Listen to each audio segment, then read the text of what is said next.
ओम नमो भगवते वासुदेवाय। नमो विष्णुपादाय कृष्णपृष्ठाय भूतले श्रीमते भक्तिवेदांत स्वामी निति नामिने। नमस्ते सारस्वते देवे गौरवाणी प्रचारिणे निर्विशेष शून्यवादी पाश्चात्य देशतारिणे। वाञ्छाकल्पतरुभ्यश्च कृपा सिन्धुभ्येव च पतितानां पावनेभ्यो वैष्णवेभ्यो नमो नमः। जय श्री कृष्ण चैतन्य प्रभु नित्यानंद श्री अद्वैत गदाधर श्रीवासादि गौर भक्त वृंद। हरे कृष्ण कृष्ण कृष्ण हरे हरे, हरे राम राम राम हरे हरे। हरे कृष्ण। तो आज हम पढ़ेंगे श्रीमद् भागवतम के द्वितीय स्कंद के छठे अध्याय के 26 नंबर श्लोक। नामध्येयानि मंत्राश्च दक्षिणाश्च व्रतानि च देवतानुक्रमः कल्प संकल्पस्तंत्रमेव च। नामधेयानि मंत्राश्च दक्षिणाश्च व्रतानि च देवतानुक्रमः कल्पः संकल्पस्तंत्र एव च। अनुवाद।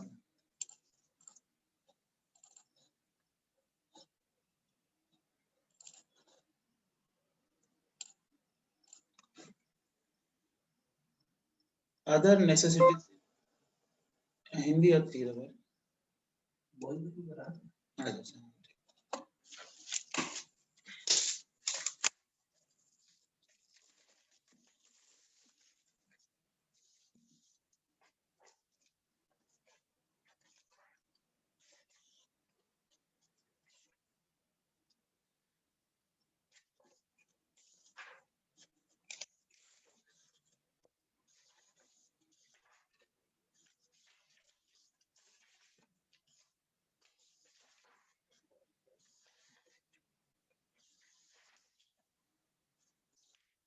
यज्ञ की अन्य आवश्यकताओं में देवताओं का विभिन्न नामों से विशिष्ट मंत्र तथा दक्षिणा के व्रतों द्वारा आवाहन सम्मिलित हैं।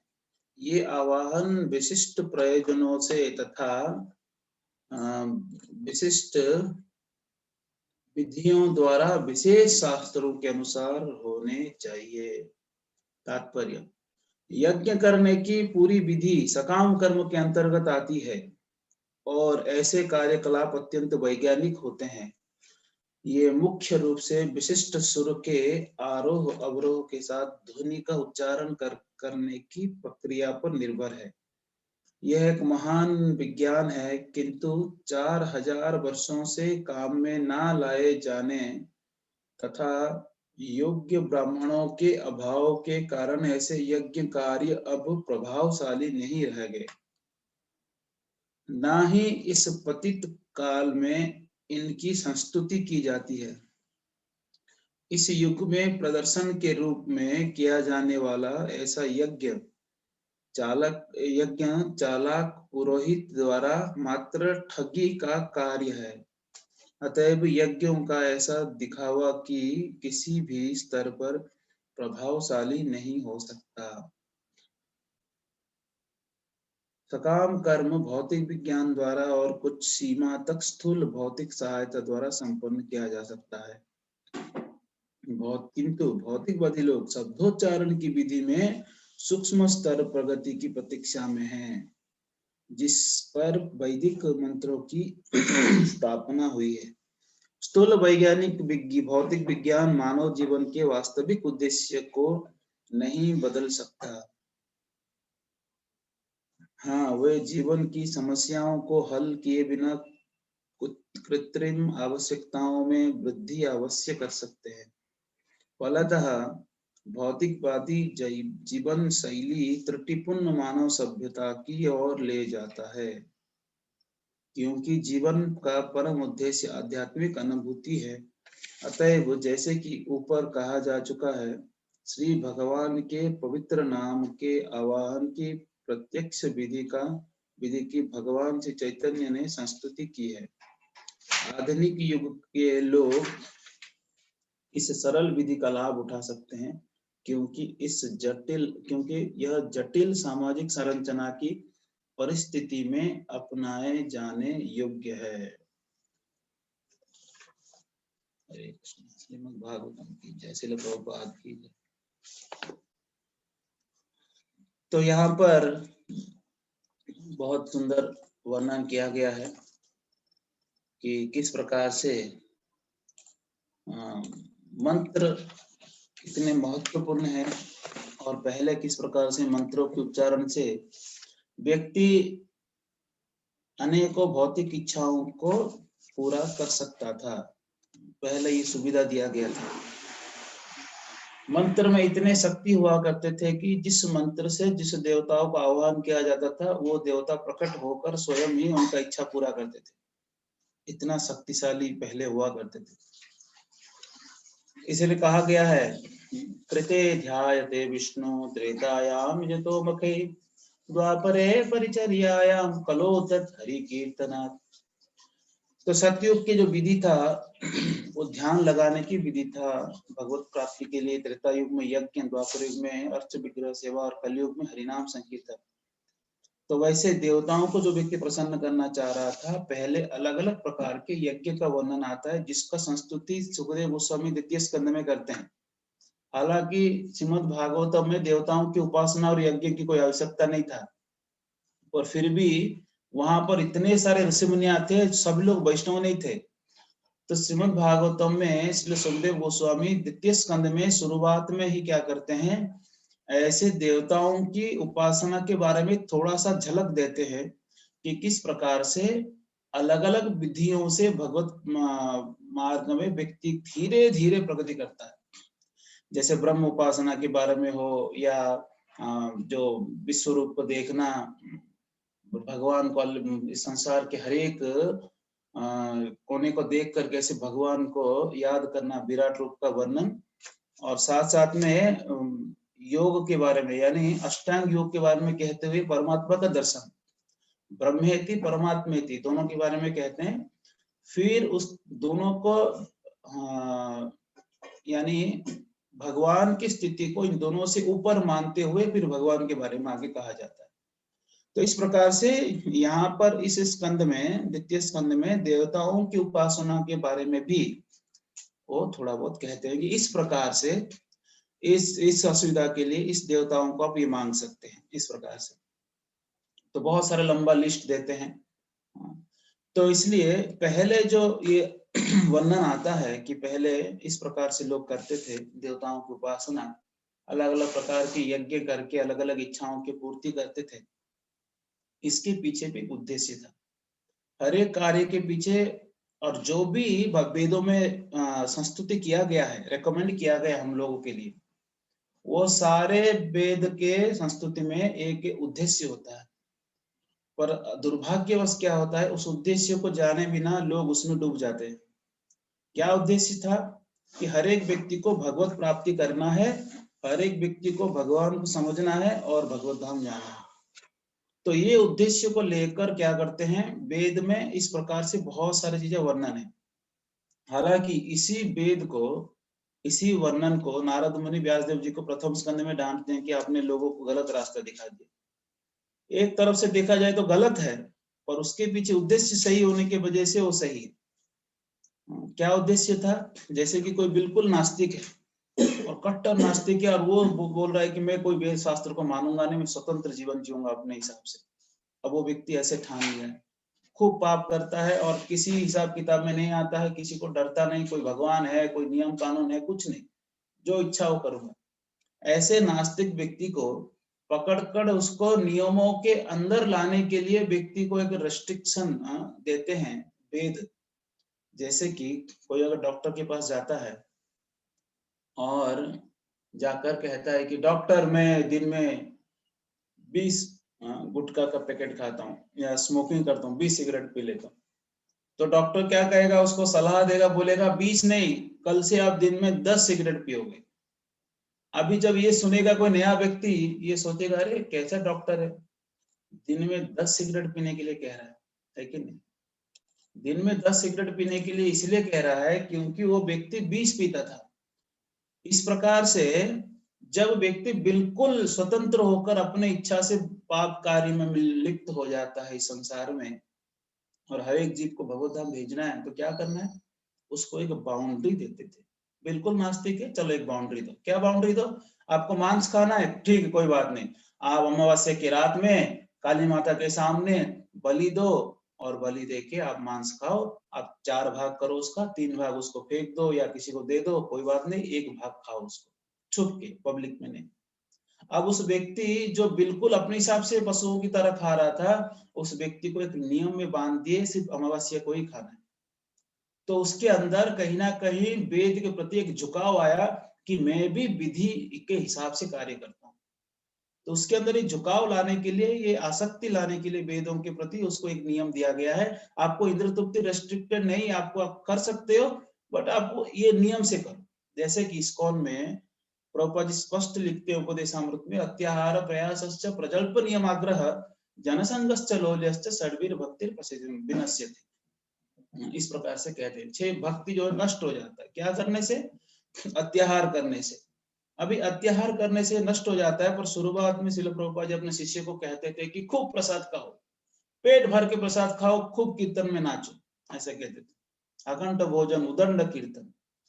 अभी खूब प्रसाद खाओ, खूब नाचो, अगर यही मार्ग है तो फिर श्रील प्रभुपाद जी क्यों लिखे हैं कि अत्याहार नहीं करना चाहिए? तो एक बार प्रभुपाद जी कहते हैं कि ज्यादा नहीं खाना चाहिए, भक्तों को बिल्कुल कम खाना चाहिए, मितभुक होना चाहिए, इंद्रियों को संयम करना चाहिए, जीवा को नियंत्रण करना चाहिए। तो शिष्य लोग पूछते हैं, प्रभुपाद जी आपने ही तो बोला कि ज्यादा खाओ, पेट भर के खाओ, प्रसाद खाओ। तो प्रभुपाद जी बोलते मैं ही तो कह रहा हूँ कम खाओ, है कि नहीं? मैं ही कहा था ज्यादा खाओ, मैं ही कह रहा हूँ कम खाओ। यानी कहने का तात्पर्य है, क्योंकि शुरुआत में वो बहुत सारी चीजें बाहर खाते थे, कचड़ा सब खाते थे, पाप खाते थे, उनकी इस खाने की प्रवृत्ति को भगवत सेवा में लगाने के लिए उन्होंने ज्यादा खाने बोले। धीरे धीरे प्रगति होने पर उन्हीं लोगों को बोले कि नहीं, अल्पाहार करो, इंद्रियों को संयम करो। इसीलिए उसी प्रकार से नियम में लाया जाता है, लेकिन नियम में लाया जाता है। शुरू शुरू में जब कृष्ण भावना भावित में कोई आता है तो उस व्यक्ति को ऐसा लगता है भाई ये तो स्वर्ग है कि नहीं? यहाँ तो समस्या कोई नहीं रहेगा, क्या काम है यहाँ, खाओ बस कीर्तन करो। शुरू में ऐसे कहा जाता है, प्रभु जी चैंट एंड बी हैप्पी, रसगुल्ले खाओ, गुलाब जामुन खाओ, जितना प्रसाद चाहिए उतना खाओ, आनंद में रहो। और धीरे धीरे धीरे जब करने लगता है, शास्त्र अध्ययन करते हैं, तब पता चलता है ये मार्ग गुलाब जामुन खाने वाला मार्ग नहीं है, ये तो बहुत कठिन है। प्रभुपाद जी बोलते हैं कि कृष्ण भावना, Krishna consciousness is very simple but not easy. बहुत सिंपल है ये मार्ग, बट इजी नहीं है करने के लिए। और धीरे धीरे वो देखने लगता है कि उसके जीवन में ऐसी समस्याएं आने लगते हैं, और वो बिल्कुल सोचता है कि क्या कौन सी मार्ग में आ गया। पर धीरे को उसको स्ट्रगल करके धीरे धीरे उसको वापस भक्ति में मन लगाना है, निष्ठा भक्ति तक पहुंचना है उसको, फिर आगे बढ़ता है वो व्यक्ति। तो इसलिए कहते हैं कि शुरुआत में व्यक्ति को क्या कहा जाता है कि उसको यही चीज दिखता है, कीर्तन में नाच रहे भक्त लोग और प्रसाद ले रहे, उसको कुछ और नहीं दिखता है, कितना बड़ा समुद्र है पीछे, है कि नहीं? कितना बड़ा समुद्र है वो नहीं दिखता है, और साफ तट में उसको गुलाब जामुन ही दिखते हैं, है कि नहीं? इसलिए हम इस्कॉन में प्रसाद खूब रखते हैं। तो नया नया रखना पड़ता है प्रसाद, क्योंकि व्यक्ति क्लास में सो सकता है पर महाप्रसाद गोविंद सुनते ही उसका नींद उड़ जाता है कि अरे अभी तो असली दर्शन प्रभु तो अभी देने वाले हैं, है कि नहीं? तो कृपा जब प्रसाद के प्लेट में आता है तब तो मजा आता है। जब कृपा भगवान परिस्थिति के हिसाब से दुख देते हैं, कृपा करने के लिए, सहन शक्ति बढ़ाने के लिए, शुद्ध करने के लिए, उस कृपा को स्वीकार करना, उस प्रसाद को स्वीकार करना थोड़ा मुश्किल हो जाता है। इसलिए ट्रेनिंग की बहुत आवश्यकता है कि नहीं? धीरे धीरे भगवत गीता पढ़ेंगे तो ऐसे परिस्थितियों को भी हम पार कर सकते हैं। तो इस प्रकार से शुरुआत में जब व्यक्ति को कुछ चीजों की छूट दिया जाता है ताकि वो कुछ बड़ी चीजों को प्राप्त करे, उसका आदत लगे उस बड़ी चीज को प्राप्त करना है करके, उसके अंदर लालसा तो रहे, है कि नहीं? इसी प्रकार से वेद में कहा गया है कि ये नियम पालन करो, ये प्राप्ति करो। वेद क्यों किसी को धोखा दे सकता है? वेद यानी ज्ञान जो कि भगवान ने दिया है, स्वयं व्यास देव जी ने लिखा है, और स्वयं भगवान से प्रकट होने वाला वेद किसी को धोखा नहीं देता है। और फिर भी उस वेद शास्त्र के उद्देश्य को जब व्यक्ति भूल जाता है तो भगवान को फिर आना पड़ता है। जैसे कि ब्राह्मण लोग कुछ समय ही बीच में कलयुग में वेद शास्त्रों को प्रयोग करते हुए जीव हत्या इतना करने लगे, तब वहां पर शंकराचार्य जी को आके ऐसे लोगों को नकार कर वेद को स्थापना करना पड़ा। शंकराचार्य जी वेद को स्थापना करके बुद्धिस्ट जो होते हैं, हाँ बुद्धिस्ट लोग आए ब्राह्मणों को वेद को काटने के लिए, और ऐसे नास्तिकता फैला दिए भगवान बुद्ध आकर। फिर उस नास्तिकता को आस्तिकता करने के लिए फिर शंकराचार्य जी को आना पड़ा, और शंकराचार्य जी बोले वेद को पालन करो, पर उन्होंने भी ये गलत सिखा दिया कि हम भगवान हैं, आप भी भगवान हो, मैं भी भगवान हूँ, सब भगवान है कि नहीं। और उस चीज को खंडन करने के लिए श्रीपद माधवाचार्य, श्रीपद रामानुजाचार्य सभी लोग को आकर खंडन करना पड़ा।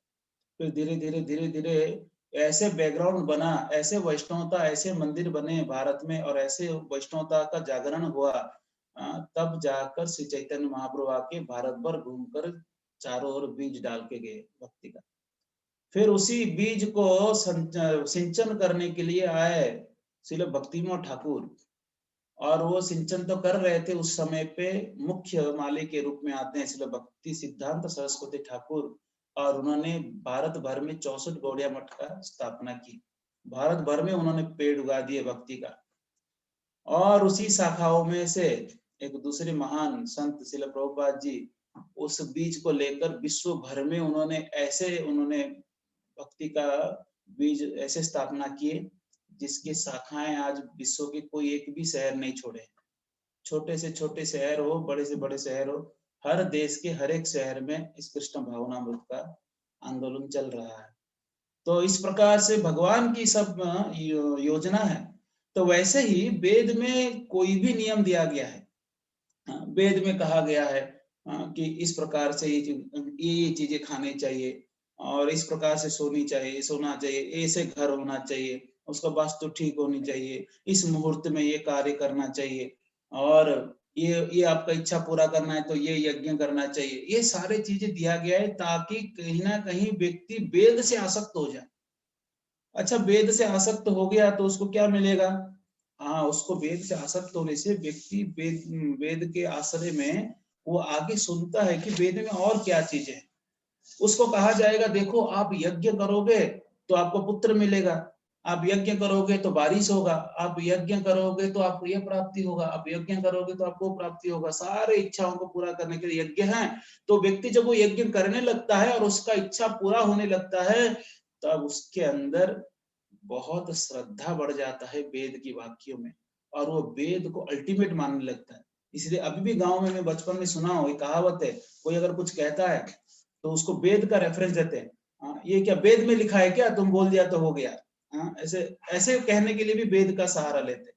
यानी वेद में कुछ लिखा है वो फाइनल है, आगे और किसी का कोई नहीं सुनेगा, लेकिन तो इस प्रकार से वेद शास्त्र क्या करते हैं, इतना विस्तृत रूप से ऐसे चीजों का वर्णन है।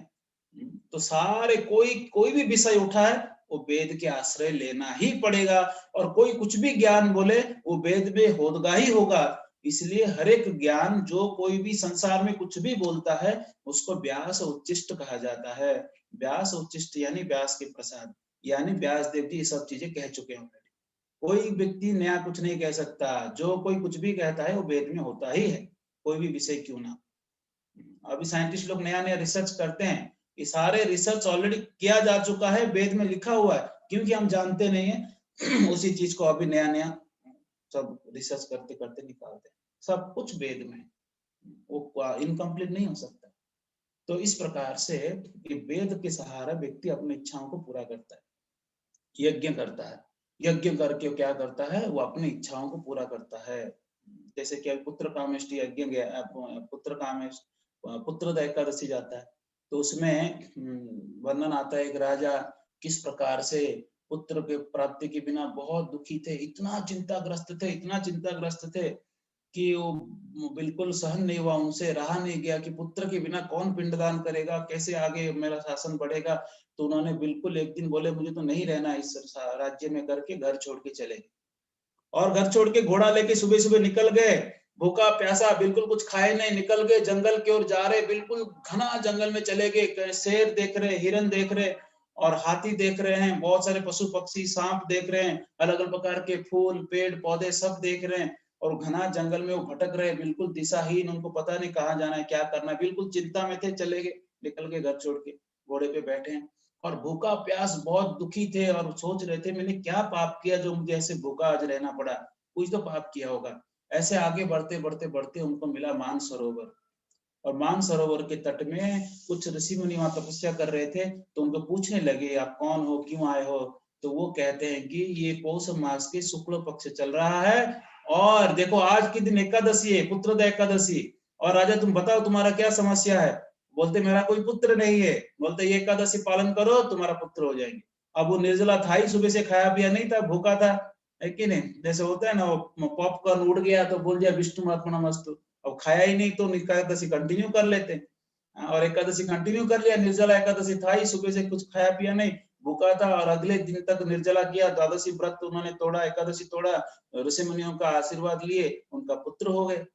अब देखिए जिस व्यक्ति एकादशी करने से पुत्रदा एकादशी उसका पुत्र हो गया, वो व्यक्ति जीवन में कभी एकादशी व्रत तोड़ेगा नहीं, करेगा ही करेगा एकादशी, है कि नहीं? श्रद्धा बढ़ गया उनका, क्योंकि जब प्रैक्टिकल कुछ मिलता है तो उसका श्रद्धा बढ़ता है। वैसे यज्ञ कहा गया, यज्ञ करने से पुत्र प्राप्ति हो गया, यज्ञ करने से बारिश हो गया, यज्ञ करने से ये हो गया वो हो गया, जो देवता लोग खुद सामने प्रकट हो गए और कलश लेके आ गए, दशरथ महाराज जी को खीर दे दिए। तब देखो जब व्यक्ति ये देखता है तो उनके अंदर कितना श्रद्धा बढ़ता है कि अरे वेद में जो लिखा है वो सत्य है। पर ऐसे यज्ञ करने के लिए व्यक्ति को उसका जो मंत्र उच्चारण बिल्कुल सटीक होनी चाहिए। इंद्र शत्रु करके उन्होंने थोड़ा मिस्टेक कर दिया करके वो इंद्र का शत्रु जन्म ले लिया, है कि नहीं? इंद्र के शत्रुओं को मारने वाला जन्म लेना चाहिए, इंद्र का शत्रु जन्म ले लिया। एक भी शब्द इधर उधर अगर वेद के मंत्र का उच्चारण में गड़बड़ हुआ, वो जो मीटर होता है तो उसका अर्थ का अनर्थ हो जाता है। इसलिए प्रॉपर बिल्कुल, और भी नियम कानून है, उस व्यक्ति को ये शुद्ध रहना है, स्नान करना है, आचमन करना है, उस व्यक्ति को वेद खींच के सत्वगुण में ले आता है। अब देखो जो राजा ने, जो राजा राजसिक होते हैं, अब वो व्यक्ति जब यज्ञ कराता है भौतिक इच्छा को पूरा करने, उसको एटलीस्ट नहा के आके बैठना तो पड़ेगा यज्ञ में। उसको शुद्ध वस्त्र पहनना है, उसको मंत्र सुनना है, उसको ब्राह्मणों को दान देना है, दान देने से त्याग भाव आता है उसका, और वो शुद्ध रहने से सत्व गुण में व्यक्ति पहुंचता है, और वो भगवान के नामों का सुनता है, मंत्रों में भगवान के नाम आते हैं सुनता है, और वो ब्राह्मणों के एसोसिएशन में रहता है, बड़े बड़े ऋषि मुनियों का संग में रहता है। पूरा की पूरा माहौल उसको क्या कर दिया, उस जड़ जगत से उसको थोड़ा सा ऊपर उठाकर सत्व गुण में लेके आया, ताकि वो थोड़ा वेद के संस्पर्श में रहे, साधुओं के संस्पर्श में रहे। तो धीरे धीरे उसका परिवर्तन होना ही है। उसने भले ही भौतिक इच्छा के लिए उस कार्य को किया, पर उस कार्य उसको शुद्ध करता है। और इस प्रोसेस बहुत स्लो है, धीरे धीरे व्यक्ति को प्रभाव डालता है। ये बिल्कुल मतलब सीढ़ियों से चढ़ के 50 मंजिल में जाने के बराबर है। तो व्यक्ति धीरे धीरे जाता है, बहुत धीरे, ग्रेजुअल प्रोसेस है। और वही व्यक्ति जब ये सुनता है कि ये वाला यज्ञ करने से स्वर्ग प्राप्ति होता है, या ऐसे पुण्य करने से ऐसे स्वर्ग प्राप्ति होता है, स्वर्ग में बहुत सारे भोग विलास मिलता है, स्वर्ग में व्यक्ति ऐसे दुखी नहीं रहता जैसे यहाँ के लोग रहते हैं, वहां के ड्यूरेशन ऑफ लाइफ यानी उनका जीवन का अवधि बहुत ज्यादा होता है। जब व्यक्ति सुनता है वो विश्वास करता है, क्योंकि उसको पहले सारे इच्छा पूरा हुए हैं यज्ञ करके, और वो दृढ़ विश्वास से क्या करता है, स्वर्ग जाने की तैयारी करता है। अभी स्वर्ग जाने की तैयारी करना शरीर के साथ तो जाएगा नहीं, वो शरीर छोड़ के ही जाएगा। इसलिए उस व्यक्ति के अंदर आत्मा का ज्ञान आता है कि भाई शरीर तो छूट जाएगा, मैं स्वर्ग कैसे पहुंचूंगा, यानी मैं शरीर नहीं आत्मा हूं। तो वो समझने लगता है कि अरे मैं तो शरीर छोड़ूंगा फिर भी स्वर्ग जा सकता हूँ, यानी मैं शरीर से परे हूँ, मैं आत्मा हूँ। तो आत्मज्ञान उसके अंदर आता है। फिर देखता है अरे बाबा अगर मैं शरीर ही नहीं हूँ तो स्वर्ग का देवता का शरीर भी मेरा नहीं होगा, मैं भी वहां आत्मा ही रहूंगा, शरीर तो प्राप्ति होगा फिर वो भी छूट जाएगा। धीरे धीरे आत्मा की ज्ञान आने से वो जिज्ञासा करता है कि मैं आत्मा का क्या कर्तव्य है, क्यों यहाँ फंसा हुआ है, फिर कौन परमात्मा है, वो पूछने लगता है। क्योंकि सत्वगुण में आया है, साधुओं की संग किया है, यज्ञ किया है, वेद को दृढ़ विश्वास से मानता है, तब जब वेद के मंत्र उसके कान में पड़ते हैं, तब ओम पूर्णमद पूर्णमिदं पूर्णात् पूर्णमुदच्यते पूर्णस्य पूर्णमादाय पूर्णमेवावशिष्यते। वो जब धीरे धीरे मंत्रों का उच्चारण सुनता है, तब वो भागवतम सुनता है, भगवत गीता सुनता है, वो दृढ़ विश्वास से उसको स्वीकार करता है कि हाँ, ये भगवान कृष्ण है, देवता भगवान नहीं हो सकते। जब वो भागवतम से सुनता है, एक श्लोक आप उच्चारण करेंगे, क्या जो कृष्णस्तु भगवान स्वयं वर्णन आता है, एतेजां च कलापुंस कृष्णस्तु भगवान स्वयं इंद्राय व्याकुलम लोकम हृदयन्ति युगे युगे। अरे कृष्ण भगवान है, कृष्णस्तु भगवान स्वयं भागवतम में कहा गया है, तो विश्वास करना ही है। वेद में कहा गया है, हरेर नाम एव केवलम, कलो नास्तेव नास्तेव नास्तेव गतिरन्यथा। अच्छा, कलयुग में हरि का नाम ही कहा गया है, तो उसको विश्वास होता है, श्रद्धा रहती है उसके उसके अंदर, उसने तुरंत वो भक्ति को स्वीकार करता है। भागवतों में प्रथम श्लोक में कहा गया है, ओम नमो भगवते वासुदेवाय। अरे भगवते वासुदेवाय, वासुदेव के चरण में व्यासदेव जी प्रार्थना करते हैं। व्यासदेव जी सारे वेदों को निचोड़कर सार रूप में वेदांत सूत्र लिखे हैं, वेदांत सूत्र का कमेंट्री के रूप में भागवतम लिखे हैं। चलो इसे भागवतम निचोड़ को पढ़ते हैं। अब उस निचोड़ को जब पढ़ेगा वो, पहला ही श्लोक, पहला ही शब्द क्या है, ओम नमो भगवते वासुदेवाय, मैं कृष्ण के चरण में प्रार्थना करता हूँ। फिर उसमें लिखते हैं, जन्माद्यस्य यतोन्मयादितरतश्चार्थेषु अभिज्ञस्वराट् तेन ब्रह्महृदायादिकवये मुह्यन्ति यत्सूरयः तेजो वारिमृदां यथा विनिमयो यत्र त्रिसर्गमृषा धाम्ना स्वेन सदा निरस्तकुहकं सत्यं परं धीमहि। अच्छा, जन्माद्यस्य यतोन्मया, जन्म आदि यानी सृष्टि पालन और संहार कृष्ण करते हैं। तेने ब्रह्म हृदय आदि कवये, आदि कवि ब्रह्मा जी के हृदय में ज्ञान देने वाले कृष्ण है, और यही देवताओं को भी मोहित कर लेते हैं। मुह्यन्ति यत् सूरयः, सूर्य यानी देवता, देवताओं को मोहित करते हैं। कैसे मोहित करते हैं? जैसे कि हमको कभी कभी रेगिस्तान में पानी दिखता है, आग में कभी कभी पानी दिखने लगता है, तो इस प्रकार से ये देवताओं को मोहित कर लेते हैं। ऐसे भगवान को धीमहि, मैं प्रणाम प्रणाम करता हूँ। व्यासदेव जी कहते हैं धीमहि। और क्या, कौन है वो भगवान? स्वराट, स्वराट स्वतंत्र है। वो भगवान बिल्कुल स्वतंत्र है, वो कोई नियम से बंधे हुए नहीं है। तब जाके उसके अंदर दृढ़ विश्वास होता है कि अरे मैं कहाँ फंसा हुआ था, मुझे ये इच्छा वो इच्छा, मैं तो शरीर हुई ही नहीं, और ऊपर से यहाँ भगवान की भक्ति कहा गया है, तो दृढ़ता से भगवान के झुकाव लाता है, भगवान के भक्त बनने की संभावना है। या तो पहले वो ब्रह्म उपासना कर सकता है, बिल्कुल ज्ञान, बहुत ज्ञान प्राप्त करके वो इस संसार से मुक्ति का मार्ग में वो आ जाता है, ब्रह्म की उपासना करता है। या तो वो अष्टांग योग का पालन करते हुए वो परमात्मा का दर्शन करने के लिए लालायित रहता है, या तो भगवान के भक्त बन जाता है, पर वो भगवान को ही टारगेट बनाता है। ऐसे व्यक्ति जो इस संसार से बाहर है, वो व्यक्ति ऐसे ऐसे इच्छाओं को करके यहाँ फंसता नहीं है कि नहीं? तो इसीलिए कहते हैं कि ये चीजें बहुत सिस्टमेटिकली वर्णन है व्यक्ति को धीरे धीरे धीरे ऊपर उठाने के लिए। आज के डेट में आप लोग यहाँ क्लास सुन रहे हैं, चांद हरे कृष्णा बी हैप्पी, इस्कॉन के बाद इस्कॉन में जो पढ़ाया जाता है या प्रभुपाद जी जो दिए हैं मानते हैं, क्योंकि आप लोग के अंदर कहीं ना कहीं बचपन से ये बैठा हुआ है कि वेद को मानना चाहिए, कहीं ना कहीं श्रद्धा बैठा हुआ है कि भगवत गीता सार है, कहीं ना कहीं बैठा हुआ है कि भगवान की भक्ति करना चाहिए, भगवान को प्रणाम करना चाहिए। ये चीजें पहले कई जन्मों से वेद शास्त्र पढ़े होंगे और वो चीजें अंदर बैठा हुआ है, तो जैसे ही आपने सुना कि भगवत गीता में क्या लिखा है, भागवत में क्या लिखा है, तुरंत स्वीकार कर दिए। एक बैठ के आर्गुमेंट नहीं किए, हम नहीं मानते हैं, हमारे हिसाब से तो ऐसा नहीं है, ज्यादा लॉजिक दिमाग नहीं लगाते, नहीं, हाँ बोला गया है मतलब स्वीकार करना चाहिए। जब हम श्लोक कोट करते हैं, तो श्लोक कोट करते ही भारत के लोग तो उसको ऑथराइज मानते हैं, स्वीकार करते हैं कि नहीं, ये श्लोक बोला यानी कहीं ना कहीं व्यासदेव जी के द्वारा उन चीजों को जो लिखा हुआ उसी को बोल रहा होगा, ये सही है, भारत में स्वीकार करते हैं।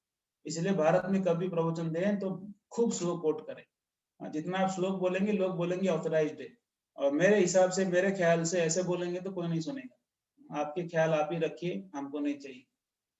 तो इसलिए बहुत जरूरी है इस सारे चीजों को जानना।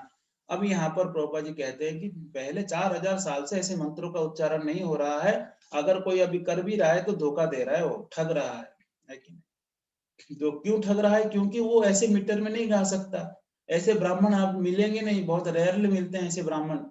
और ये परंपरा नष्ट हो चुका है कि ऐसे मंत्र को उच्चारण करके देवताओं को अर्पण करना, ना शुद्ध आपको सामग्री मिलेगा, ना शुद्ध ब्राह्मण मिलेंगे, तो आपका भौतिक इच्छा पूरा नहीं होगा, है कि नहीं? और मंत्र में बहुत शक्ति है, पर मंत्र उच्चारण कौन करेगा? ऐसा ब्राह्मण है जो मंत्र बोल के अग्नि प्रकट कर दे?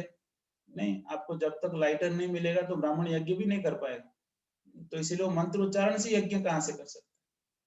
तो इसीलिए कहते हैं कि वो चीजों के चक्कर में मत पड़िए, क्योंकि वो अभी के लिए है भी नहीं। हो ऐसे ना ब्राह्मण पुरोहित मिलेंगे, ना आपको ऐसे सामग्री मिलेगा, ना ऐसे यजमान मिलेंगे जो ऐसे इच्छा करे कि हमको यज्ञ करना है। और यजमान मिल भी जाए इतना खर्चा नहीं करेंगे वो। शुद्ध घी मिल गया तो राजस्थान वाले दाल बाटी में डालेंगे कि यज्ञ करेंगे, है कि नहीं। तो शुद्ध घी बड़े मुश्किल से मिलता है, लोग उसको व्याकुल होके लेते हैं। देसी गाय का घी मिल गया, ले लो। उसको आप बोलेंगे भाई 10 किलो घी यज्ञ में डालना है, वो तो डर जाएंगे। 10 किलो घी क्यों बर्बाद करना है आग में, उसमें क्या मिलेगा, धुआं मिलेगा और क्या मिलेगा। तो इसलिए श्रद्धा भी कम है और ऐसे सामग्री की भी कमी है। तो इसलिए व्यक्ति क्या करता है, कलयुग में ऐसा यज्ञ संभव नहीं है, तो उसको संस्तुति भी नहीं की जाती है, और कोई प्रदर्शन करता है तो ठगता है, मात्र ठगी का कार्य है, चालाक पुरोहित द्वारा मात्र ठगी का कार्य। और यज्ञ करने से फल स्वरूप देवता प्रकट होने वाले भी नहीं है। तो इसलिए क्या मंत्र दिया गया है चैतन्य महाप्रभु जी के द्वारा, कलयुग में एक महामंत्र दिया गया है। आपको मंत्र ही उच्चारण करना है तो आप महामंत्र उच्चारण करिए, जिस महामंत्र उच्चारण करने के लिए कोई नियम नहीं है। नाम नामकारी बहुधा निज सर्वशक्ति तत्रार्पिता नियमित स्मरणेन काल एतादृशी तव कृपा भगवन् ममापि दुर्दयमपि दशमिहा जनिनानुराग। कोई नियम नहीं, कोई काल की कोई कुछ बंधन नहीं, जब भी जप करना है जप करिए, बैठ के जप करिए, लेट के जप करिए, चल के जप करिए, कैसे जप करना है करिए। कोई घर में मर गया हो, कोई जन्म लिया हो, कोई भी परिस्थिति हरिनाम जप करने में बाधा नहीं बन सकता। तो ऐसे मंत्र का उच्चारण करिए, ये तो महामंत्र है। आप उस यज्ञ के चक्कर में जाएंगे, इतना ग्रेजुअल अंडरस्टैंडिंग आता है, इतना धीरे धीरे प्रगति होता है कि व्यक्ति तो समझने से पहले ही मर जाएगा। ये समझने से पहले कि कृष्ण सार है वो पहले ही मर गया होगा, क्योंकि जीवन का अभी आयु बहुत छोटा है। बहुत छोटा है, कौन कब मरता है पता ही नहीं, है कि नहीं। तो इसलिए कहते हैं कि वो सब नहीं, आप सीढ़ियों में चल के मत जाओ, आप जाते आप 50वीं मंजिल पहुंचते पहुंचते मर गए होंगे, आप दूसरे मंजिल में मर जाएंगे, तीसरे में मर जाएंगे। तो क्या करना है, अरे लिफ्ट पकड़ो, सीधा ऐसे शॉर्टकट पकड़ो कि सीधा तुरंत पहुंच जाओगे ऊपर। तो कौन सा शॉर्टकट है, हरे कृष्ण कृष्ण कृष्ण हरे हरे, हरे राम राम राम हरे हरे, बिल्कुल शॉर्टकट है। लिफ्ट में जाओ, आराम से बैठो, जाओ, ये मंत्र उच्चारण करो, हरे कृष्ण महामंत्र, और ऊपर जाओ, है कि नहीं। और दूसरा, ऐसे महामंत्र जप करने से आध्यात्मिक प्रगति होता है, तो हमारा भौतिक इच्छा का क्या होगा। हम तो ये यज्ञ कहा गया है अलग अलग भौतिक इच्छा करने प्राप्त करने हैं, तो हमारा भौतिक इच्छा कैसे प्राप्त होगा। हरिनाम संकीर्तन यज्ञ ये पूर्ण है, ये भौतिक इच्छा तो पूरा करता ही है, आध्यात्मिक इच्छा भी पूरा करता है, व्यक्ति को संसार से निकाल भी देता है। ये फुल पावरफुल पैकेज है कि नहीं। इसके अंदर सब है, जैसे कि 1000 रुपए के नोट के अंदर या 2000 रुपए के नोट के अंदर, उसमें 500 भी है, 100 भी है, 10 का नोट भी है, सब है। वैसे हरिनाम संकीर्तन के अंदर सारे चीजें निहित है, सब कुछ है। वो कल्प वृक्ष है कि नहीं। वो कल्प वृक्ष है, वो चिंतामणि पत्थर है, वो पारसमणि है सोचिए। वो आप जो इच्छा सब प्राप्त होगा, उसके साथ साथ भगवत प्राप्ति भी होगा, भौतिक भोग करने की इच्छा भी चला जाएगा, वैराग्य भी प्राप्त होगा, ज्ञान भी प्राप्त होगा, और उससे भगवत धाम प्राप्त होगा। भौतिक सुविधाएं तो उसका साइड इफेक्ट है, वो तो आना ही अपने आप। उस चक्कर में रहना भी नहीं चाहिए, वो अपने आप सुविधाएं आएंगी, कोई दिक्कत नहीं। श्रील प्रभुपाद जी भगवत गीता में कहते हैं, जब वो अन्नाथ भवन्ति भूतानि वाले प्रसंग चलता है, उसमें उस प्रसंग में बोलते हैं कि जब यज्ञ करते हैं, संकीर्तन यज्ञ करेंगे, भगवान नाम उच्चारण करेंगे, किसी भी व्यक्ति को कोई भी चीज की कमी हो ही नहीं सकता। उसको इतना विश्वास होना ही चाहिए। और दूसरा कहते हैं कि आगे जाकर लोग भूखे प्यासे बहुत मरने वाले हैं, और उस समय पे भी जो व्यक्ति जप करता है भगवान नाम, एटलीस्ट उसको खाने को तो मिल जाएगा। बोलते हैं एटलीस्ट खाने को मिले, इसलिए तो जप करना चाहिए उसको, क्योंकि भगवान नाम जप किया और उसको किस चीज का कमी हो जाए, ये हो नहीं सकता, ये असंभव है। इसलिए भगवान नाम जप करने में बड़ा रुचि होनी चाहिए। शुक्राचार्य खुद कहते हैं, जब पूछते हैं भगवान बामन देव, बल शुक्राचार्य जी, आपके बलि जो आपके शिष्य से क्या गलती कर दिया जो उसको आज ये सब राज्य छीन गया उसका। तो बोलते हैं भगवान जो आपके शरण में है वो क्या गलती कर सकता है। हम भी जब यज्ञ करते हैं, यज्ञ के लास्ट में अंत में आपके नाम जप करते हैं, ताकि यज्ञ की कमियां पूरा हो जाए। तो आपका शरण में जो है, आपके नाम जो जप करता है, वो उसमें कमी कैसे हो सकता है? उसमें तो पूर्णता आती है। और जो भगवान नाम जप करता है, हो सकता है ऐसे यज्ञ में त्रुटि हो जाए। 100 यज्ञ किया तभी स्वर्ग प्राप्ति होगा, है कि नहीं? 100 अगर अश्वमेध यज्ञ किया तो उसको ये लाभ होगा, और 99 किया तो कुछ नहीं मिलेगा। तो यज्ञ किया, पूरा यज्ञ करते करते अगर अचानक कुछ गड़बड़ हो गया तो सब खराब हो गया, है कि नहीं? थोड़ा भी त्रुटि हो तो पूरा बर्बाद हो जाता था। पर अभी हरिनाम संकीर्तन में आप त्रुटियों को नहीं देखा जाता है। इसने कितने माला जप किया वो देखा जाता है। अरे मैंने 16 माला किया, आज तो मन लग नहीं रहा था, तो भी उसका फल तो मिलेगा। जप करते रहिए, जप नहीं छोड़ना है, बस किसी भी हाल में जप नहीं छोड़ना, करते रहिए करते रहिए, फल तो मिलेगा, वो तो भगवान देंगे। जैसे कि कहते हैं, कोई अगर कोई सोचिए आपके सोसाइटी के सामने कोई वॉचमैन खड़ा है, रात भर वहां पर वो पेरीदार कर रहा है, पर रात भर वो घर के बारे में सोच रहा है, अपने घर के बारे में। वो भले ही घर के बारे में सोच रहा है, पर पगार तो मिलता है क्योंकि खड़ा था उधर। तो वैसे ही हरिनाम करते रहेंगे, व्यक्ति का अगर मन किधर भी है तो भी उसका लाभ होगा। उस व्यक्ति को अगर कंटिन्यू जप करेगा तो, कंटिन्यू जप छोड़ना नहीं है। वो अपराध युक्त नाम से, धीरे नाम अपराध से धीरे धीरे धीरे धीरे व्यक्ति शुद्ध नाम तक पहुंच जाता है। उसको सिर्फ जप कंटिन्यू करना है, वही मेडिसिन है, वही प्रोसेस है, वही समाधान है। और इसी प्रकार से जप करते रहना चाहिए व्यक्ति को।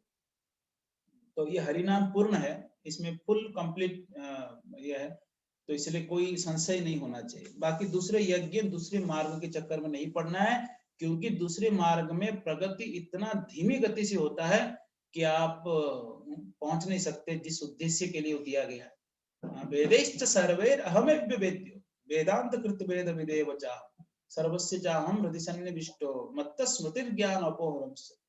तो इसलिए कहते हैं कि वेदैश्च सर्वैर अहमेव वेद्यो, वेद का अंत यह है कि मुझे जाने, अहमेव वेद्यो मुझे जाने व्यक्ति, यह वेद का उद्देश्य है। अगर वो पढ़ के और यज्ञ करके अगर भगवान को नहीं समझ पा रहा है तो उसका यज्ञ क्या काम का, उसका विधि विधान पालन करने का क्या काम का। तो इसीलिए व्यक्ति को सार रूप में भगवान नाम की जप करें और भगवत धाम जाए, और भौतिक इच्छाओं का चिंता ना करें, क्योंकि भगवान के भक्तों को किसी चीज का कमी नहीं रहता है। और ये भागवतों में भर के दिया हुआ है, बिल्कुल बिल्कुल भर भर के दिया हुआ है। वो प्रहलाद महाराज हो, तो ध्रुव महाराज जी हो, या पांडव हो, अम्बरीश महाराज हो, किसी भी व्यक्ति का आप इतिहास पढ़ लीजिए, हर जगह पुराणों में यही वर्णन है कि भगवान के भक्त जो है वो कभी भी किसी समस्याओं का सामना नहीं करना पड़ता। अगर समस्या आ गई तो भगवान खुद खड़े रहते हैं उधर, ये गारंटी भगवान देते हैं, इसलिए चिंता की आवश्यकता नहीं है। और भौतिक लाभ अगर यज्ञ से आप कर भी ले तो कब तक करेंगे, है कि नहीं? 1 साल का यज्ञ करेंगे कि मुझे पुत्र प्राप्ति करना है, पुत्र प्राप्ति करके खुद मर गया, है कि नहीं? तो फिर क्या फायदा हो पुत्र प्राप्ति करके? चित्रगुप्त महाराज जी ने बहुत दुखी हो गए, पुत्र चाहिए, पुत्र मिल गया और पुत्र मर गया, तो क्या फायदा उस पुत्र प्राप्ति का?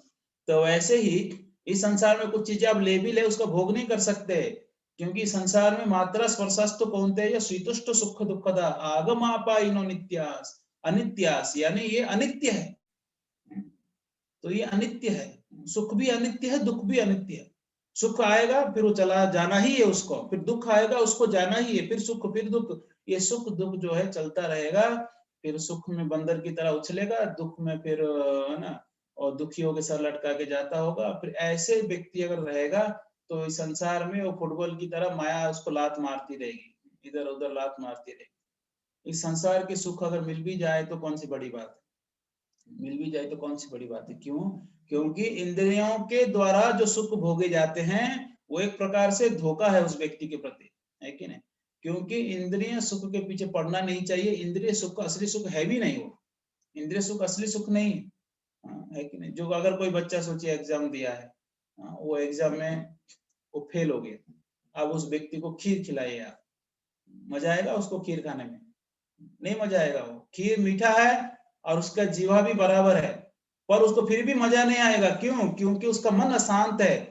तो अगर किसी व्यक्ति को आप बुलाइए, कोई भक्त को, कि जैसे संडे लॉ ऑफिस में अभी महाप्रवेश को किसी को बुलाएंगे, प्रसाद खाओ, और गुलाब जामुन पूरी सब्जी खीर सब सामने प्लेट रखेंगे, और खाने बैठा ही होगा, एक बार मुंह में कुछ लिया ही होगा, फिर बोलेंगे तुम गधे यहाँ खाने के लिए आते हो, ऐसे बोल दिए उसको। अब सोचिए उसका आगे का खाने का क्या खुशी खुशी खा सकता है वो प्लेट? वो बेचारा टेंशन में आ जाएगा, अरे ऐसे कैसे बोल दिए वो खा ही नहीं पाएगा आगे कुछ।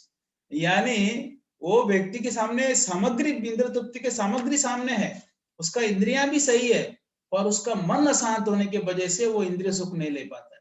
वैसे ही संसार के सबकी समस्या है।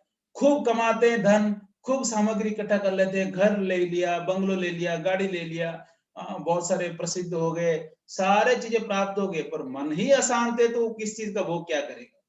कोई भोग नहीं कर पाता। एसी गाड़ी में बैठ के उसका पसीना आता है, क्या करेंगे? और वो व्यक्ति बहुत पैसा कमाया, जीवन भर वृद्ध हो गया, अब खाने के लिए, भोग करने के लिए जब जाता है, कोई इंद्रिया साथ ही नहीं देते, ना ठीक से सुनाई देता है, ना दिखता है, ना खाने से पचता है, दांत भी नहीं होते हैं, तो ऐसे परेशान रहता है। अरे मैं पूरा जीवन मेहनत किया मेरा भविष्य सुधारने के लिए, मेरे भविष्य में तो मेरा इंद्रियां बिल्कुल खराब पड़े है, और बेड में लेटा रहता है बिल्कुल बेचारा। मन से बहुत भौतिक इच्छा है और शरीर साथ नहीं देता है, और उल्टा शरीर, शारीरिक दुख, मानसिक दुख, शारीरिक दुख, उस व्यक्ति इतना दुखी रहता है, मृत्यु के समय पे इतना दुखी रहता है, क्या वर्णन करें दुख का। शास्त्र में वर्णन है कि वो व्यक्ति बहुत दुखी रहता है, उसको भागवत में वर्णन आता है इस चीज का, कैसे वो व्यक्ति मन से और शरीर से दुखी रहता है, और उसका जो अपूर्णता है, वो हमेशा यही सोचता है कि मैं, मुझे ये करना चाहिए था, मैंने अभी तक नहीं कर पाया, मुझे ये कार्य करना चाहिए था, मैंने नहीं कर पाया, मुझे ये प्राप्ति करना चाहिए था, मैंने नहीं कर पाया, दुखी दुखी दुखी रहता है। तो फिर भी लोग, पता नहीं, अभी तो ये लॉजिक मुझे तो अभी तक नहीं समझ में आया कि फ्यूचर बनाना है, बैंक बैलेंस बढ़ाते हैं और सोचते हैं हमारा फ्यूचर बनाना है, और फ्यूचर में स्मशान में उनका फ्यूचर है, और कहाँ फ्यूचर है? भविष्य जाकर स्मशान में अटकता है, फिर भी वो व्यक्ति फ्यूचर बना रहा है। एक तो पढ़ाई में आधा समय जाता है 25 साल तक, फिर 25 साल के बाद वो नौकरी करता है, तो बाकी 25 साल वो कमा के संचय करता है, ये सोच के कि मेरा भविष्य बनाऊंगा, और जिस भविष्य की बात कर रहा है उस भविष्य में वो खुद ही ठीक से चल नहीं पाता है, ठीक से बैठ नहीं पाता है, वो क्या उसका उसका भविष्य है, और उस भविष्य में भी वो सारा पैसा हॉस्पिटल में गिनता है, जितना कमाया सब हॉस्पिटल में देके मर जाता है। होते ना कभी कभी, कोई व्यक्ति कुछ हो गया, एडमिट हो गया, आईसीयू में चला गया, सारा पैसा उन लोग का खर्चा हो गया, 30 लाख 40 लाख खर्चा हो गया, मर गया बूढ़ा, गया तो गया, सब लेके गया बच्चे बोलते हैं कि मेरे बाप गया तो गया, सब लेके गया पैसा तो ऐसे हाल होता है, यही भविष्य है संसार का। तो इसलिए भौतिक सुख के लिए यज्ञ करना, भौतिक सुखों के लिए देवताओं के पास जाना, भौतिक सुखों के लिए वेद के कोई भी मार्ग को अपनाना, ये हानिकारक है हमारे लिए, बिल्कुल हानिकारक है। तो इसीलिए आप बोलेंगे अरे वेद है, हानिकारक कैसे हो सकता है? हाँ, वेद हानिकारक हो सकता है, क्यों नहीं हो सकता? जैसे कि मेडिकल स्टोर में जो भी दवा रहते हैं, वो दवा हानिकारक दवा नहीं रहते हैं, वो किसी ना किसी व्यक्ति का किसी ना किसी बीमारी दूर करने ही रहता है, पर हम लोग जाके ले लेंगे, अरे लाल कलर का डब्बा हमारा पिताजी खा रहे थे, चलो मैं भी खा लेता, अरे ये तो सिरप अच्छा लगता है, चलो बोतल में पी लेता। ऐसा कोई भी कहीं से दवा लेंगे तो मरेंगे ही। तो वैसे ही वेद में क्या दिया गया है, वो सारे चीजों क्यों दिया गया है बिना समझे अगर हम कोई भी चीज को उठा के अगर पालन करने लगे तो हानिकारक होगा ही। इसलिए भौतिक इच्छाओं के चक्कर में ना पड़ के भगवान की शरण में जाने से व्यक्ति सही मार्ग को प्राप्त कर सकता है। हरे कृष्णा कृष्ण कृष्ण हरे हरे, हरे राम राम राम हरे हरे। तेरा प्रभुपाद की जय। निताय गौर प्रेमानंदे। हरि हरि। बहुत बहुत धन्यवाद दयाल गुरु प्रभु जी। तो भक्तों से निवेदन है, अगर किसी का कोई जिज्ञासा है तो आप पूछ सकते हैं प्रभु जी को। किसी का जिज्ञासा है तो आप हाथ उठाइए, आपको अनम्यूट किया जाएगा।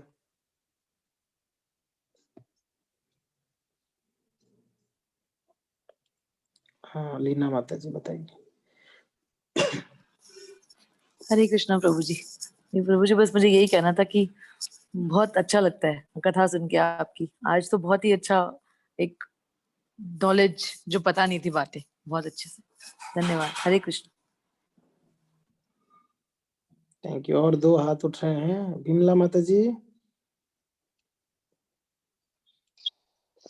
हरे कृष्णा प्रभु जी, दंडवत प्रणाम। सभी भक्तों को दंडवत प्रणाम। यस माता जी, आप वीडियो ऑफ हो गया, बस वीडियो ऑन कर लीजिए। कोई फोन आया क्या आपका? मैं प्रभु जी कर रही हूँ, कोशिश कर रही हूँ। हाँ जी, आ गया, बताइए। प्रभु जी बहुत सुंदर कथा की, बहुत अच्छा लगा, बहुत ही मजा आया। और मेरा एक क्वेश्चन है प्रभु जी कि जैसे मनुष्य जन्म होता है बच्चे का, तो हम शुरू बचपन से हमने ये सुना है कि 3 संस्कार होते हैं, जन्म, नामकरण संस्कार, विवाह संस्कार और मृत्यु का संस्कार। ये 3 संस्कार बहुत जरूरी होते हैं, और बाकी तो कोई हवन कराए चाहे नहीं कराए, कुछ भी नहीं कराए चाहे अपने जीवन में, लेकिन ये 3 संस्कार जरूर करते हैं। तो हमें ये नहीं कराने चाहिए, क्योंकि उसमें हवन भी होता है, देवताओं का आह्वान भी होता है उन सभी संस्कारों में। संस्कार कराने चाहिए। संस्कार नहीं कराएंगे तो फिर मनुष्य नहीं रहेगा वो। तो इसलिए संस्कार कराइए, मनुष्य बने, ताकि मनुष्य बन के भक्ति करे।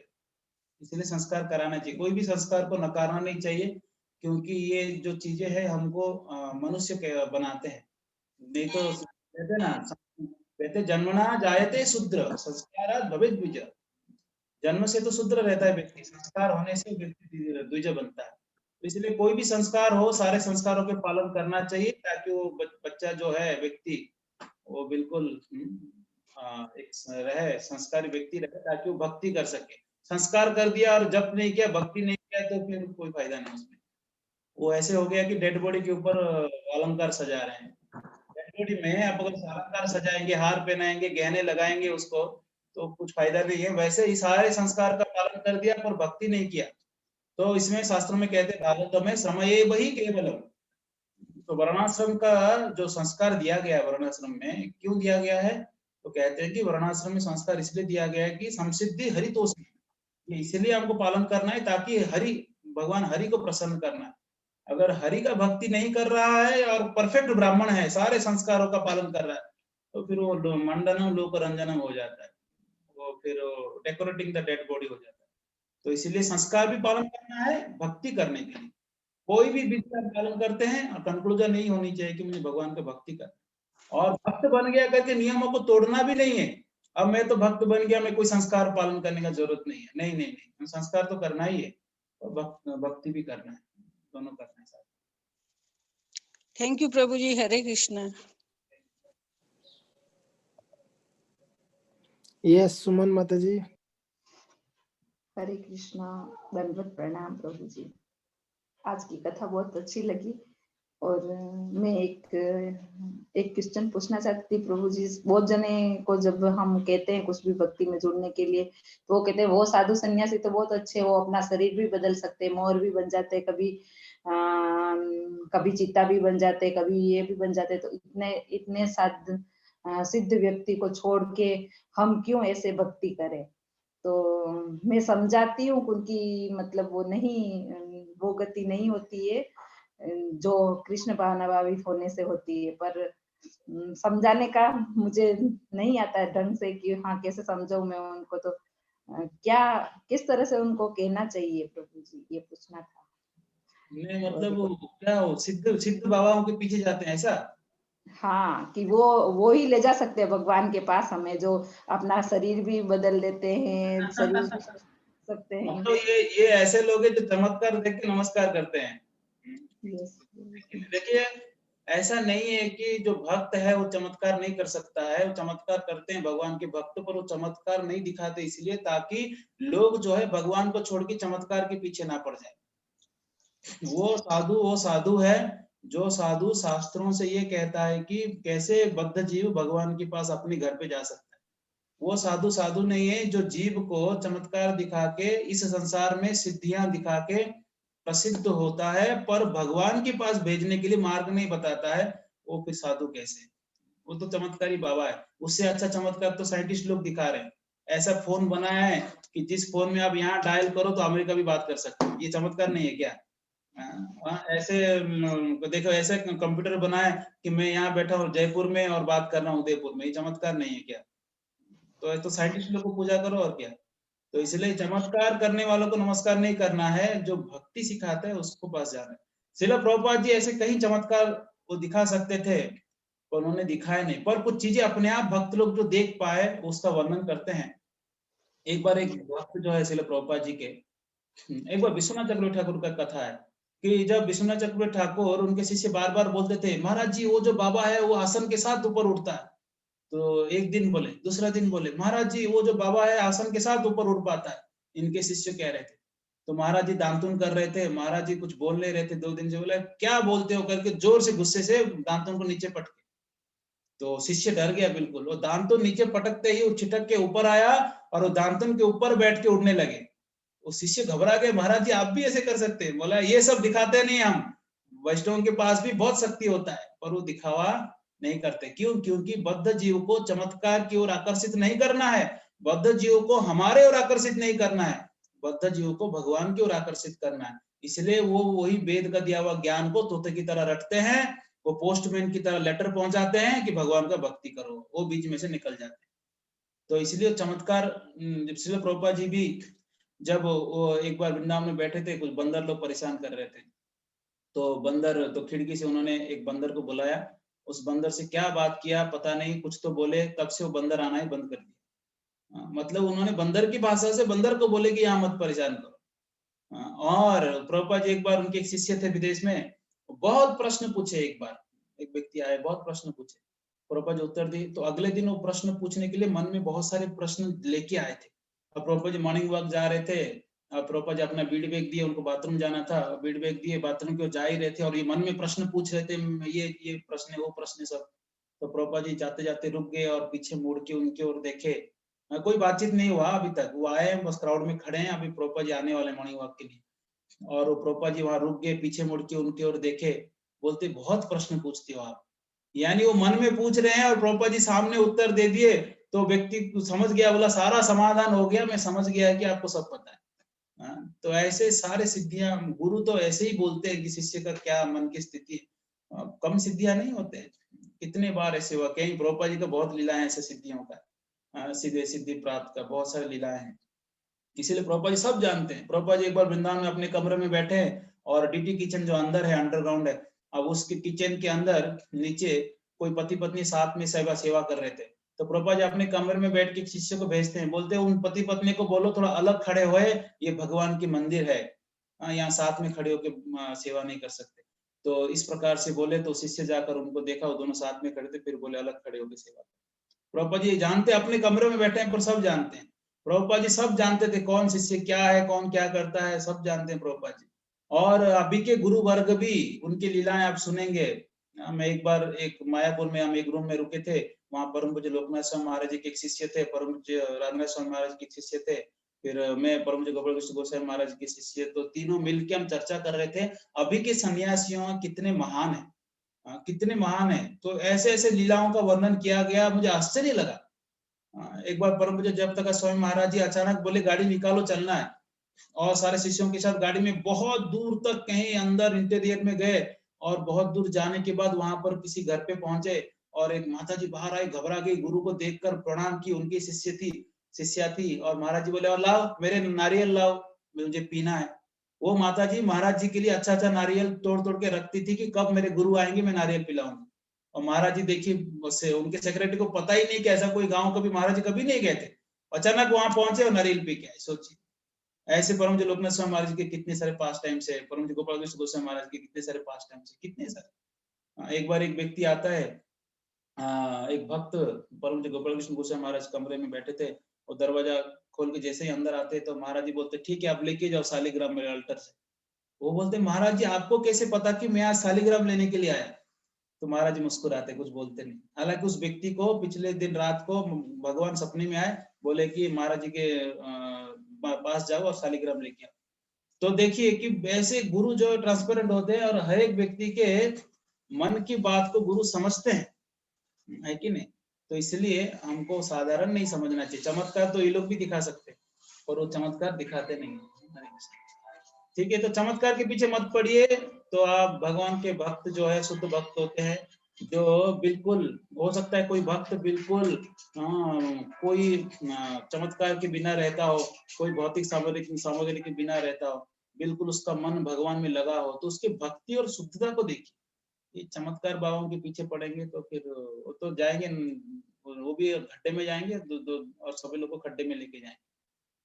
ठीक है, तो प्रभुपाद जी का एक बार है ना, वो पास्ट टाइम सुने होंगे आप लोग कि प्रभुपाद जी वो तो पानी में चल रहा है, प्रभु गंगा देखो, गंगा पानी में चल के पार कर दिया। प्रभुपाद जी बोलते हैं अरे 25 पैसा दो तो गंगा नदी पार करोगे बोट में।